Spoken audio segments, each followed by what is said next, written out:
B'investiment ta' 100 miljun euro fuq medda ta' 10 snin, ġiet imnedija l-konsultazzjoni pubblika l-ewwel strateġija nazzjonali għas-saħħa diġitali u d-dejta tas-saħħa. F'pass storiku biex kull ma jmur, is-settur tas-saħħa f'Malta jissaħħaħ.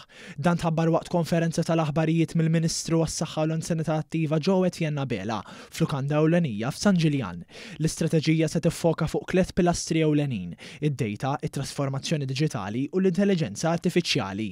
Dawn se jippermettu biex titjieb il-kura tal-pazjenti u jiġu simplifikati l-operazzjonijiet filwaqt li jiżdiedu l-avvanzi teknoloġiċi. Il-Ministru Abela spjega li din l-istrateġija għandha numru ta' għanijiet differenti biex tissaħħaħ l-esperjenza ta' ċittadini b'soluzzjonijiet diġitali.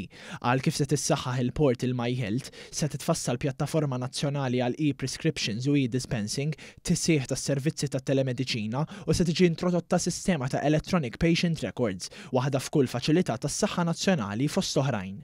Il-Ministru temm jgħid li l-istrateġija s-saħħa diġitali u d-dejta tas-saħħa jikkonformi mal-Viżjoni Malta 2050 fejn tirrappreżenta l-impenn b'saħħtu tal-Gvern biex tinbena ekosistema tas-saħħa aktar intelligenti, reżiljenti u ffokata fuq il-pazjent.